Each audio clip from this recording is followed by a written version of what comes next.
way for you to make a difference. Some people may decide that's through protest. Others may decide, I want to mentor. So my advice is not that there's one way of bringing about change. I think there are multiple ways of bringing about change. If you are committed, engaged, and have studied the issues, then you'll have a positive impact and you'll find what feels right for you. That was the president appearing last night on ESPN's town hall from the campus of North Carolina A&T, which is the nation's largest historically black university. Stephen A., what was your reaction to the town hall last night? Well, I deeply appreciated our president saying what he said, highlighting how there are a multitude of ways to make a difference. You know, he's talking about it's not just about protesting. Sometimes it could be about mentoring. Sometimes it could be about putting your money where your mouth is behind certain causes. Sometimes it could be uplifting young brothers and sisters by playing the role of mentors, you know, taking them to games, meeting them for lunch, having conversations with them, advising them, counseling them, etc. It harkens me back to something, somebody I have great admiration for, my man Joe Madison, who hosts the Sirius XM radio show on the Urban View channel. He's always asking his callers, okay, I hear what you're saying. What are you going to do about it? There are a multitude of things that you can do. You can call your local councilman or woman. You can call your local congressman or woman. You can call your local senator, et cetera, et cetera. You can do things to make a difference. The reason why that resonates with me so profoundly, y'all, allow me to be incredibly open about myself and what a multitude of African Americans have to endure who are in the public eye, who are deemed to have a voice. On far too many occasions, one of the issues that exist within our community is that people want to define for you what you should be doing. And they want to highlight one specific way or one specific thing you should be doing in order for you to make a difference. And if you don't do it their way, they got a problem. Allow me to give you a perfect example, Max. So many times we talk about Michael Jordan and how Michael Jordan, we attach that infamous, bad sort of negligent quote where he talked about how Republicans buy sneakers too, something he said in the 80s or 90s. And obviously you would have preferred at times that he was a Jim Brown, that he was a Kurt Flood, that he was a Muhammad Ali, okay? That he was even a LeBron James who's been willing to speak out on a bevy of issues in recent memory. But we ignore the fact that he's almost a billionaire, if not a billionaire already, that he employs black people, that he puts money in the pockets of African Americans who he employs, that he helps to educate folks. Same thing with a Kobe, same thing with a LeBron, etc.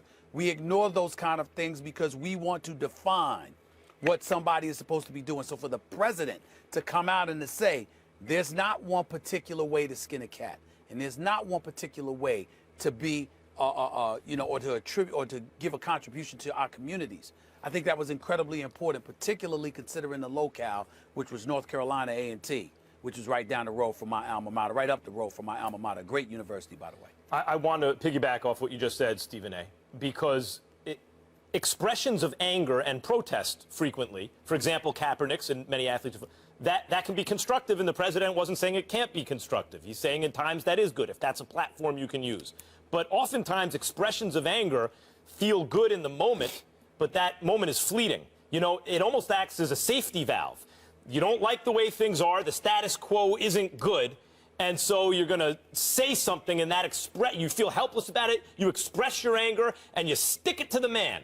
And then that little safety valve releases that steam, and you just go back to life in the status quo as it was. And what the president was saying, I mean, a significant protest is, sure, it's good, but you can also, just by like mentoring a kid, you know, sticking it to the man feels good in the moment, but helping a kid actually has a lasting effect over the long run. And so there are various ways that you can make societal contributions and change the status quo that don't have to be just an outward expression of anger that feels good in the moment, a protest that if you have a platform to do it, there are all kinds of ways that people can chip in. I thought that was very good. I thought Stan Verrett, by the way, used that Sawatsky technique, that's the interview guru here at ESPN, and put the president right in describe, explain mode, and did a fantastic job.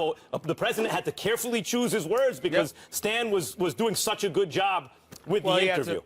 Knowing our company, he probably met with Sawatsky for about 10 hours before the Obama interview. But let me also say this.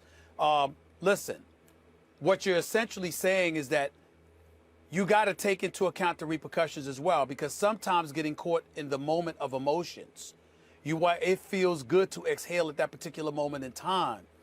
It doesn't take into account the collateral damage and the ultimate ramifications that could come to follow because of those few moments of emotions. These are the kind of things that we have to take into consideration. Just a few weeks ago, you had Isaiah Washington, the former actor from Grey's Anatomy, who's an outstanding actor, by the way, really wanting black folks not to spend their money on a particular day just to bring attention to the cause that the African-American community finds itself fighting against in this day and age. Whereas a justice columnist, Sean King, for the New York Daily News, appeared to be a bit more organized in what he wanted to do. But instead of joining in initially, what Isaiah Washington wanted folks to do was join him. And then when folks didn't do that, then ultimately he modified his position. But again, people sometimes are not on the same page, coming from two different places. Although the goals and the agendas may very well be the same, some things need to be thought out. Things don't need to be initially reacted upon, particularly based off of emotion. Because when you do that, you usually lose. That's expedient and feels good, but the doing part is harder. And I thought the president focused on that very well. And if you missed the town hall, you can check it out on the undefeated.com, their website. A ton of great content there. The Giants have lost 3 games in a row and are currently last in the NFC East. Maybe they need to watch some Kevin Hart workouts. In the last 3 games, Manning has 2 touchdowns, 4 turnovers, and 5 sacks, something Eli addressed on Tuesday, saying, "I didn't play as well as I needed to last week, missed some throws. I've got to play better, make some more throws, better decisions, can't turn the ball over." Max, you pay very close attention to this organization and team. Is Eli to blame at this point for the Giants' struggles? He's one of the people to blame. Absolutely, yes. And a lot of years when Eli throws a lot of interceptions, he's actually not the guy to blame. When you go over the tape and everything and go, no, that's a blown route. That's Gilbride a couple years ago. That's a complex tree, route tree, and guy's not where he's supposed to be, and the offensive line didn't. But this year, in spite of the 64% completion percentage that he's putting up, I see an okay quarterback so far. I see a guy who's fine. He's a standard issue NFL quarterback, but that's not what he's paid to do. Eli is paid to be outstanding. And if we got outstanding quarterback play, I say I am a Giants fan. If the Giants got a former Giant. Antonio, by the way, I didn't introduce you. I'm sorry. The great Antonio Pierce. Yeah. I'm very indebted to him to play for my Giants. If the Giants had outstanding quarterback play, they win the Washington game, and they win the Packers game. Not even amazing quarterback, just better than your average quarterback. They're 4-1 right now. That's what Eli is there to do, especially with Odell Beckham, Sterling Shepard, and Victor Cruz. I know they have issues in the running game, lots of injuries, and the O-line is porous. Here is my levels of blame. I blame number 1, Jerry Reese. They've struck out too often in the draft. The philosophy seems to be draft team captains. Don't worry if they're talented. And then when they take a risk with a guy like Eric Flowers, who's very young, there's plenty of time, but so far no good. Number 2, you got to say McAdoo. The team, when it was going well, they've shown discipline. All of a sudden, it starts to go bad, and 3 games now, no discipline. And number 3, Eli Manning. I put him right after the GM and the head coach in terms of the blame chart, but he's on it. Yeah, I mean, I think when you look at the picture, right, when Eli and the Giants are playing well, it's beautiful to watch. But when he's playing bad, it's some ugly football now. It's ugly football to watch. And Eli, for the most part, has always had an outstanding supporting cast, right? You go back to when I was there, the Plaxico, the Monty Toomers, Tiki Barbers, Brandon Jacobs, a running game like that. Great offensive line at that time. Well, now he's not. He has a young offensive line, right? They're trying to mix and match different guys and put them in a position. And then each and every week now for the last month or so, it seems like, they've had to deal with questions in the locker room about a teammate. We've addressed that enough. It seems like to me that Eli is pressing a little bit too much. There's opportunities down the field. And, again, you talked about the completion. The reason that's happening is because he's not throwing the ball down the field. You're talking about short and intermediate routes. When the ball's going down the field, they're not connecting. And for some odd reason, strangely enough, him and Odell Beckham don't seem like they're on the same page this year. There's a lot of times in the game, either Odell's open, he's overthrown, or not looked to. So there's a lot of frustration, I think, within the offense. But when you say put all the blame on Eli, you have to. You have to do that with any quarterback, especially a franchise quarterback who's a two-time MVP. Stephen A. I completely agree with Antonio. It's on Eli as far as I'm concerned. As a matter of fact, I put the Odell Beckham immaturity situation on Eli as well. Because Odell Beckham Jr. is 23 years of age. He is a stud. He is a miniature in size. And as a result, he's a target for bigger yet athletically inferior football players that go up against him. So he's going out on that field. He's getting open. He's doing what he's got to do. And he's playing for a quarterback that's not getting him the ball. That in no way absolves him from how he's conducted himself. It's no way to be apologetic about it. He cannot do that. I understand it.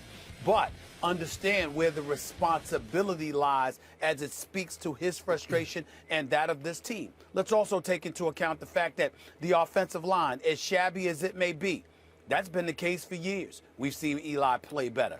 By the way, he's played better with fewer weapons. He only had Odell Beckham Jr. last year. He's got Sterling Shepard this year with Victor Cruz back and Odell Beckham Jr. still there. And so when you look at it from that perspective, you have more weapons now than you ever did before. You just ain't playing up to snuff, which brings me to Ben McAdoo, the head coach. Well, you were the offensive coordinator, somebody that Eli had developed a rapport with. The responsibilities that you have as a head coach are far more extensive than what you had as an offensive coordinator. And as a result, you didn't get to focus primarily on Eli Manning the way you were able to do so in the past.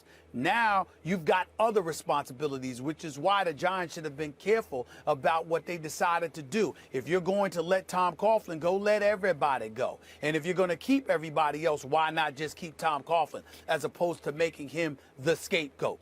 These are the kind of things that have happened to the New York Giants. Because say what you want about Tom Coughlin, and I was one that believes your time comes. And it ain't that you're a bad coach or that you can't coach. You do get to a point where it is time for a new voice. The flip side is, think about how structured and disciplined Tom Coughlin is and was. Think about who he is and think about what he mandated from the rest of the team.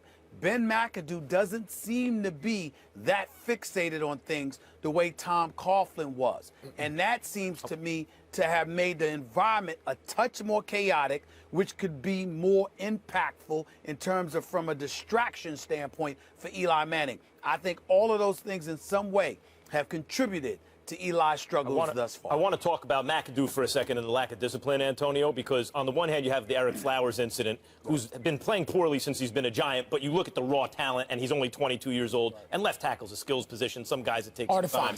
Right, okay. He seems to have a rough attitude and everything. Some of the stuff you like to see at that position, but he shoves an ESPN reporter, and now the league's looking into it. McAdoo, he should be suspended, right, Max. McAdoo didn't suspend him right away, which leads me to believe, as poorly as Flowers has played at left tackle, what's the alternative? And because McAdoo feels like we got to win our next game, Ravens at home,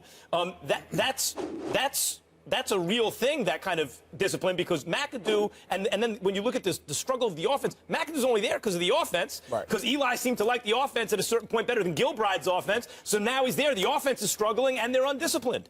I've only been in this situation one time in my career, and I had 4 head coaches throughout my career. It was Steve Spurrier, where he was the head coach and offensive coordinator, and he couldn't mandate, he couldn't control the roster. There's a lot of things that happened that he really probably had no idea about or did not know how to handle because he was focusing on his offense. And sometimes as a head coach, when you have the duty of either calling the offense or defense, things slip through. Now, that's where Steve Spagnuolo needs to step in now, right? He's been a head coach. He was kept on that coaching staff there to be kind of like plan A or B with that coaching staff. And I think with McAdoo, not just the Eric Flowers incident, it goes back to Odell Beckham, right? It goes back to, like, every locker room changes with head coaches, but there's a lot of things that's changed in that Giants locker room.